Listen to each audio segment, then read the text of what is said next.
title Lady Susan, a gentle, soothing retelling. Listen now as the evening draws soft and slow, and a gentle hush settles over the world. We will sit for a peaceful hour or longer and wander together through a tranquil telling of Lady Susan. This is not a hurried tale, nor a court of accusation. It is a calm, reflective evening spent with characters who live by letter and conversation. Lady Susan Vernon, elegant and clever, her daughter Frederica, shy and unsettled, Mrs. Vernon and her husband, quietly domestic at Churchill, Reginald de Courcy, thoughtful and candid, and other figures who pass like shaded lights through our recollection. Let your breathing find a slow rhythm. Imagine a lamp glowing by a window, a cup of warm tea cooling at your side. The air is just cool enough to make the blanket at your knees feel good. Now, with that softness around you, we begin. There was once, in the quiet countryside and in lively London, a woman named Lady Susan Vernon. She moved through rooms with a practiced grace. She had lived through seasons of luxury and of loss, and she carried with her a mind quick to read the feelings of those she met. Many people admired Lady Susan for her lively conversation and shining presence. Many also looked at her with a more complicated regard, curiosity, caution, sometimes even reproach. Yet if you pause and listen, the most interesting thing about her is the quiet firmness she had in steering her life. She made decisions and pursued her plans, sometimes tenderly, sometimes with a firmness that took others by surprise. She was not a woman without warmth. She loved certain things, perhaps most of all the ease of being admired. She loved control as well, the steady, delicate management of a situation so that it bent quietly the way she wished. The story begins in Langford, where Lady Susan had recently spent some months. There, in a circle of fashionable company, she had encountered men and women in varying degrees of affection and irritation. Her letters tell us she had sought to keep a measured dignity after the loss of her husband, though she must have felt the tug of loneliness and of desire for companionship. When she arrived at Churchill to accept the invitation of her brother-in-law Charles Vernon and his wife Catherine, she wrote with an eager politeness that was more than propriety. It held a wish to be received into a calm refuge. The country seat at Churchill was precisely the sort of gentle retreat that promised small domestic comforts and quiet hours. Mrs. Vernon and her household were steady and gentle, with the soft rhythms of hearth and children. Lady Susan said she longed for such rest. She wrote of being grateful for any chance to be near her niece, little Frederica. Yet already, under the surface of polite phrases, she kept plans and intentions private to herself. Frederica, the niece, born of Lady Susan's daughterless marriage, was a girl of 16, slight and shy, carrying a delicacy of manner that sometimes made others misread the contents of her heart. Frederica had been placed for a long while with a governess at some distance, and she had not been given the polish that society expected of a young lady meant for marriage. Her mother wrote of her education being regrettably neglected. Catherine Vernon, with a patient affection, felt a protective stake in the girl's comfort and learning. Frederica herself, in the gentle way that shy people possess, turned inward most of the time, reading the books she loved or lingering where the sunlight touched a page, keeping her feelings quietly guarded. Churchill had its own slow, comforting life. The Vernons, husband and wife, were kind and domestic in their amusements and in their care for small children.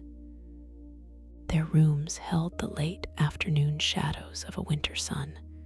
The nursery had the muffled murmur of small voices. The parlor offered gentle talks by the fire. Into this warm scene came Lady Susan, elegantly dressed, with a voice that smoothed its words like a calm veil. To Catherine's quick, cautious mind, there was something at once alluring and unsettling in the new guest. Catherine liked to look carefully at people, translating their gestures into meanings over which she could exercise a protective judgment. Lady Susan's ease and adroitness of expression set Catherine quietly on her guard. Yet, even as Catherine felt a watchful reserve, Mr. Vernon, the head of the household, could not help being softened by the visiting lady. She was a widow, and in that role she carried the right to be treated with kindness. She had also been his brother's wife. There was a history there that compounded the gentleness of his concern. When Frederica arrived in Churchill under the care of her uncle, there was a hush around her that gave everyone pause. She entered the rooms like a shy bird. Lady Susan, for her part, announced plans that sounded motherly and precise. Frederica would be sent to a fashionable school in London under the charge of capable teachers. She would be properly finished. Those words, so neat and careful, were a promise.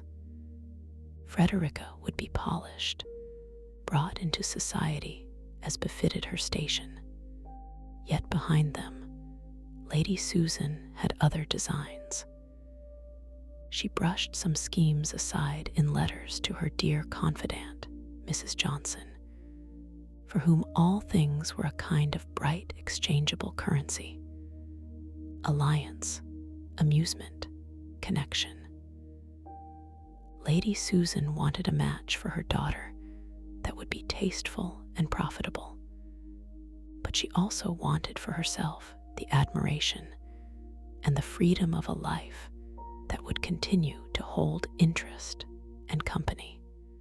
Among the gentle occupants of the neighboring houses was Mr. Reginald de Courcy, a young and handsome gentleman who, in a quiet and curious way, looked on the world with a reflective eye.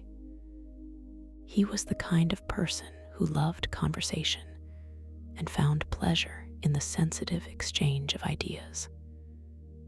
His father, Sir Reginald de Courcy Sr., wrote him letters that were steady and solemn. "Speak with caution, son, for your family name is precious." Yet Reginald's heart could be lively and warm. He was inclined to admiration when it took a certain honest form. When he first encountered Lady Susan at Churchill, his initial feeling was not admiration. In fact, he had heard stories that made him wary. Tales of Langford, of jealous hearts set aflame, of a woman who had the art to captivate men and unsettle households. For him, courtesy demanded prudence. He was not disposed to be dazzled without reason. but human hearts are patient and slow in their revolutions. Over time, what had seemed to Reginald merely a clever manner grew into a gentler warmth. There were strolls along the shrubbery in frosts and softer days, when the earth seemed to breathe and step by step conversation unfolded. Lady Susan knew the art of making a listener feel honored. She could ask a question as if it were a bright invitation to reveal a thought. Reginald, who began with some scorn for the reports he had believed, found his defenses softened by the quiet dignity and intelligence he encountered. He learned to savor her company much as one treasures a particular hour of sunlight. Meanwhile, for Catherine Vernon, these small developments were cause for a wary eye. Her love for her family was the kind of steady instinct that made her cautious about what stirred too swiftly in someone so much her junior. At Langford, too, there had been other characters. Mr. Mainwaring, for instance, who had attracted Lady Susan's attention in a manner that was more tender than ordinary. He loved her, perhaps, with a soft, unquestioning affection that rested on admiration and a sentimental tenderness. Yet his devotion had led to jealousy, and jealousy had crept into life like a slow weathering wind. From across village lanes and fashionable salons, small stories had drifted into the ears of others, and a murmur of collision had followed Lady Susan's steps whenever she changed the scene. But people are rarely wholly faithful to the past's simple verdict. Some were ready to be persuaded, others inclined to reevaluate when experience laid new color on an old portrait. Frederica's character moved in the quieter palette. She had fled or tried to flee once or twice in impulse. A sudden attempt to reach distant friends or to vanish from an occasion that felt severe. Such actions, though small in sound, made a great deal of private concern. Lady Susan, with a maternal firmness, insisted on discipline as a remedy for want of judgment. She had, in one letter, confessed to her confidant that Frederica's ill-judged flight had caused vexation and trouble. Frederica's soul, with its shy sweetness, bent under this attention, sometimes grateful, sometimes crushed. Catherine Vernon, who had watched over her niece with a sisterly tenderness, could not fully trust Lady Susan's methods. She felt that a softer, steadier care might bring more happiness. This tension between a mother's drive for social perfection and an aunt's tenderness created the gentle ache at the story's heart. One day, unannounced, Sir James Martin arrived at Churchill. He had been a gentleman of some fortune and address, a man whose presence could mean advantage. His arrival was like a small bell in the stillness, a sound that brought the household to a polite attention. Sir James liked to laugh lightly, to repeat a story for the pleasure of making others smile. He looked at Frederica with a degree of fondness that was flattering and obvious. Lady Susan accepted this with an efficiency born of purpose. She did what many mothers do when a suitable opportunity presents itself. She favored a match that would secure comfort and social ease for her daughter. Frederica, for her part, was was not warmed by Sir James's advances. She felt embarrassed and ill at ease. Catherine, wise and protective, took in the scene with an aunt's uneaseful sympathy. Frederica's discomfort reflected a gentle mind, ill-fitted for the enforcing hand of strategy. Reginald watched all this with an interest that was not merely idle. He noticed the blush on Frederica's cheek, the way her small mouth seemed to falter when the room's conversation turned to her future. He felt a stir of compassion that bordered on tenderness. He believed she was being pressed into a choice she did not want. Something about the sight of her unrest, the idea that a woman so tentative might be made to marry a man she did not love, moved him. He spoke to Lady Susan privately once, with earnestness and a kind warmth. The tone of his concern, equal parts propriety and feeling, was meant to persuade and to protect. Lady Susan, with a composed air, explained and persuaded herself. She could reason with a fluency that disarmed argument. She declared that Sir James was eligible, that he would be a good protector for Frederica. All things would be well, yet hearts find ways of revealing what rules and plans seek to hide. Frederica, anxious and burdened, one morning took the bold step of writing to Reginald. She entrusted him with the secret of her unrest, the petition of a young woman forbidden to speak otherwise. This letter, small as a leaf, contained a great deal of quiet longing. She asked Reginald to speak for her, to take pity on a heart that wished not to be pressed and controlled. The action was brave. It was also an honest appeal to a man she had come to admire. Reginald, receiving this letter, felt that a duty, both of honor and of affection, drew him into the scene. He spoke with Lady Susan, and in time sought an explanation where the matter required it.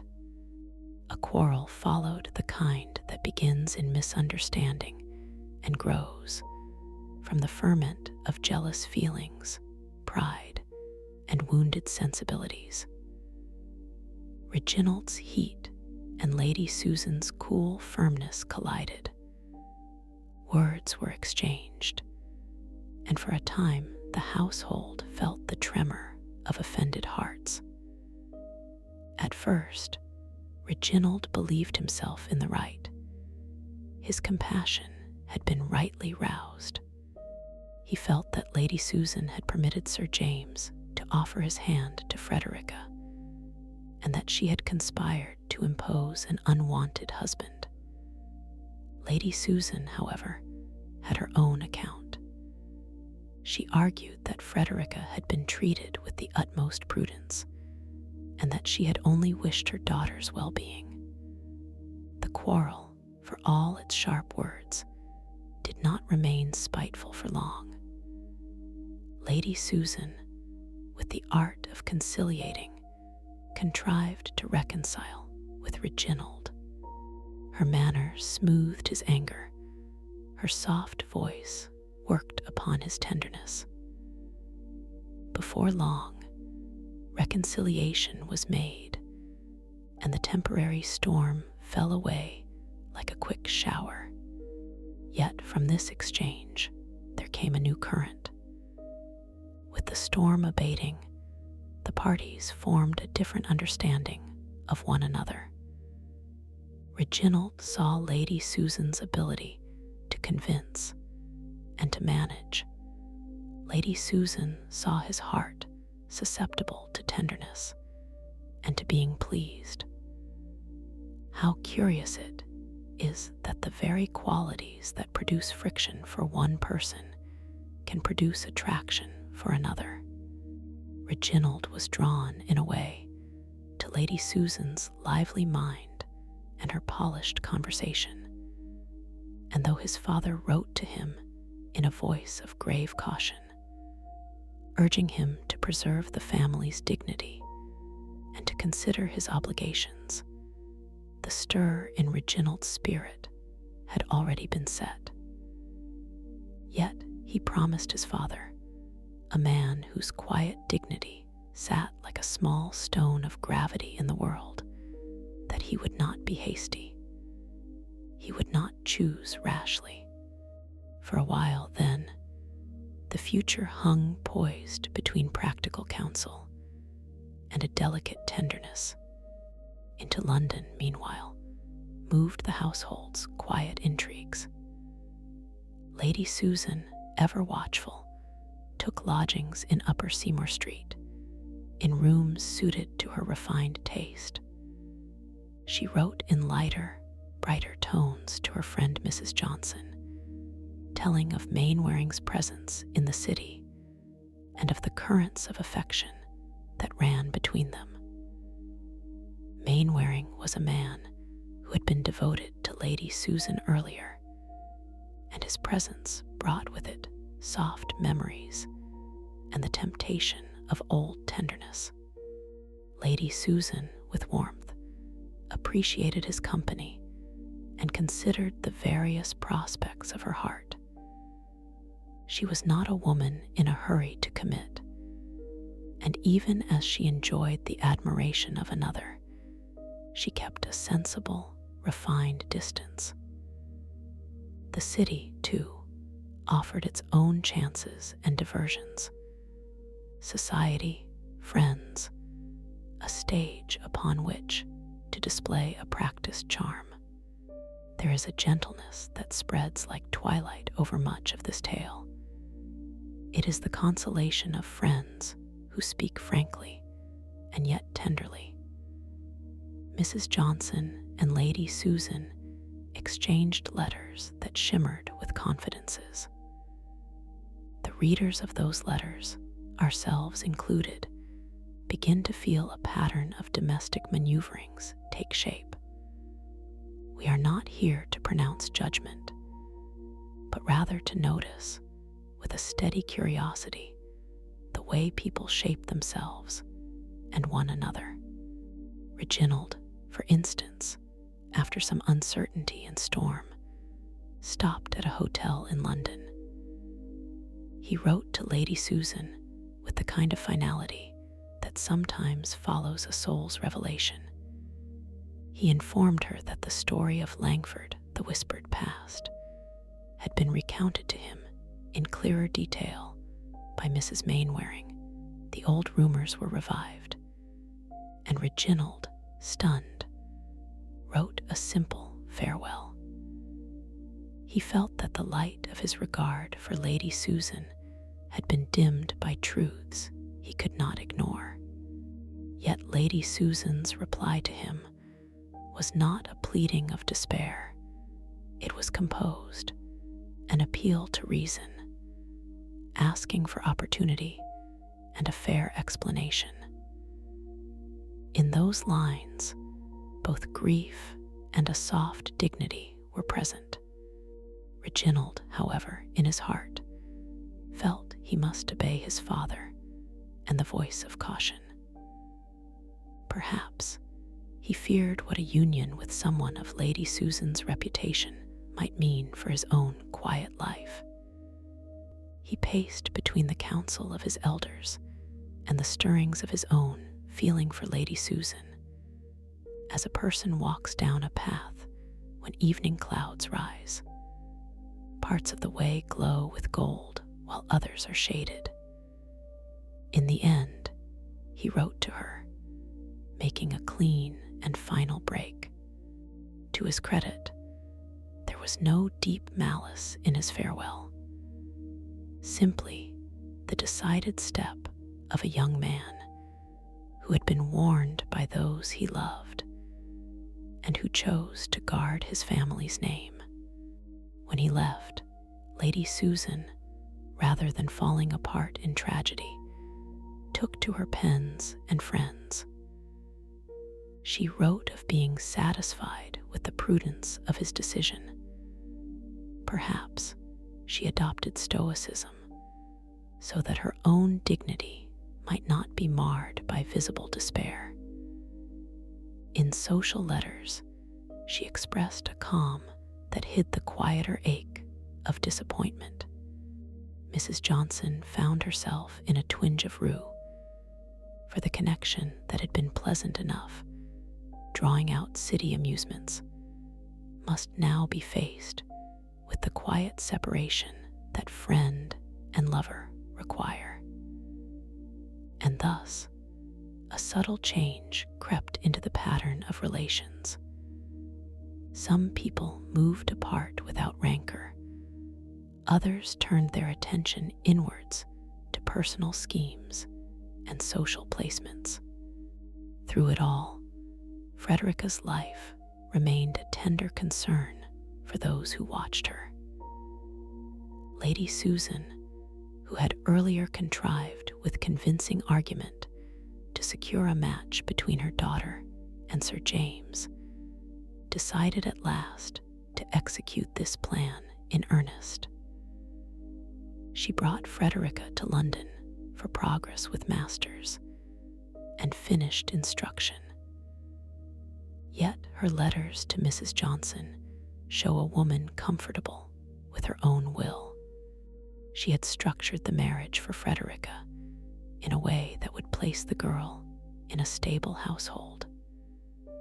As months unfurled their small hours, Frederica's presence lingered in the thoughts of those who loved her with different intensity. Catherine Vernon longed to rescue her niece from the burdens of a mother's ambitious design. She petitioned quietly. She worried, and she planned. In the end, however, the comforts of Churchill were not to be coerced into influence over Lady Susan's private choices. Frederica remained under a mother's governance. One evening, after many small stirrings, Lady Susan wrote to say calmly to Mrs. Johnson that she would soon leave for London to take her place among the friends who kept the city's social lights alive. Mrs. Johnson advised her warmly to go and to pursue her comfort, but also to be mindful, for the city can be kind and exacting in turn. Mainwaring's visits were a thread of tenderness in Lady Susan's mind. He had loved her and still did.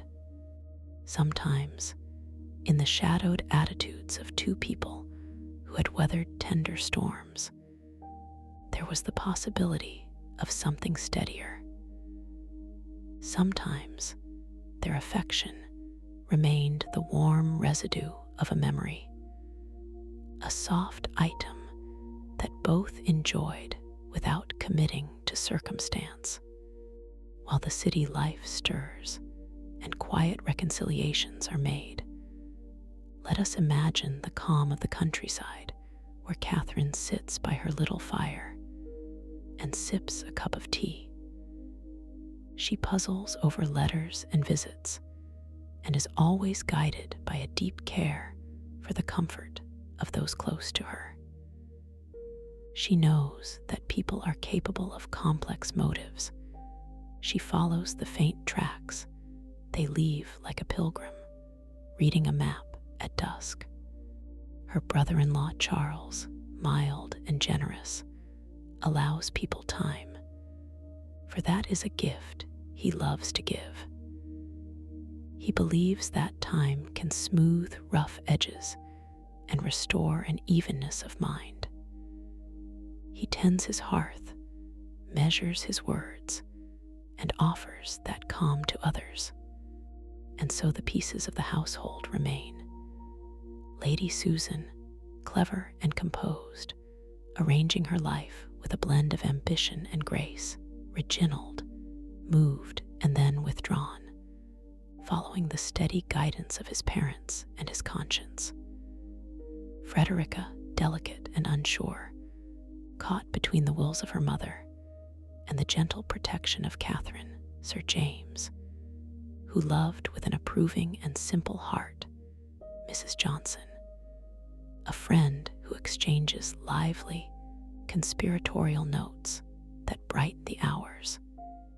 Mainwaring, whose constancy to a memory warms Lady Susan's days, and the small domestic spirits who belong to Churchill, the children, the servants, the books left open on a hall table. The world goes on with a soft footfall. There is an evening in which everything settles. Lady Susan's plan to have Frederica married to Sir James is completed.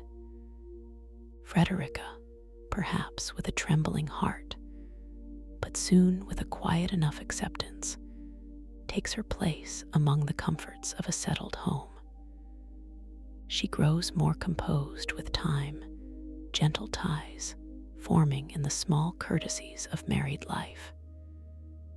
Catherine Vernon, relieved and sorrowful in turns, continues to watch over the girl with a tenderness that does not fade. She keeps an open house of friendship and a patient heart, ready to receive the niece when needed and to offer her unfailing warmth. As for Lady Susan herself, she moved into her chosen course. She had, like many people, both the talent for affecting others and the talent for being affected by them. Her life, full of artfulness and wit, did not lack the quiet of constancy when it suited her to be still. She had, after all, been married once and would be married again. The world judged her as it pleased, giving opinions that ranged from compassionate to critical. But amid the small motions of the countryside and the city, she preserved the liberty of choosing her own path. And that, perhaps, is the most human of comforts. The ability to regard life as a series of appointments to be made and unmade, of seasons to be entered with a deliberate step. There is a hush now on the story's details. The letters that made up this tale drift to the post as they always did, trimmed with kindness or edged with irony. The personalities who had been so active receded into a gentle distance. Sir Reginald de Courcy returned to his family with respect and prudence. Lady Susan found her social sphere in which she was both admired and observed. Frederica learned the small courtesies and the soft contentment of a younger woman moving into a life that would keep her safe. Catherine, steady and quietly proud, continued to thrive in the patient art of domestic care. Time, mild and patient, rules the result. If you are reclining now, feeling the slow onset of sleepiness, let the thought rest that people live as they must, that their motives can be tangled and their kindness is real. Lady Susan is not a villain in black and white, nor a hero set on a pedestal throne. She is a person of lively intelligence who shaped her days with a resolute mind other people loved with more steady warmth, and sometimes with a kind of wounded gentleness. The story's gentle conclusion brings us the quiet lesson that life's currents are many, and that mercy and comprehension make a room warmer than any harsh verdict ever could. Now breathe deeply. Notice your chest rising and falling in a calm, slow rhythm. Imagine yourself seated in a window seat above Churchill's lawn as the day's last golden light slips into silver. Imagine children's laughter a distant, warm echo. Imagine Mrs. Vernon laying aside a letter and Lady Susan walking away, not in triumph, but as a figure who goes on to live and manage her affairs. Reginald, perhaps, will walk the path of a diligent life, sometimes thinking of a woman whose conversation moved him. Sometimes he will be thankful he chose a prudence that kept his family at ease.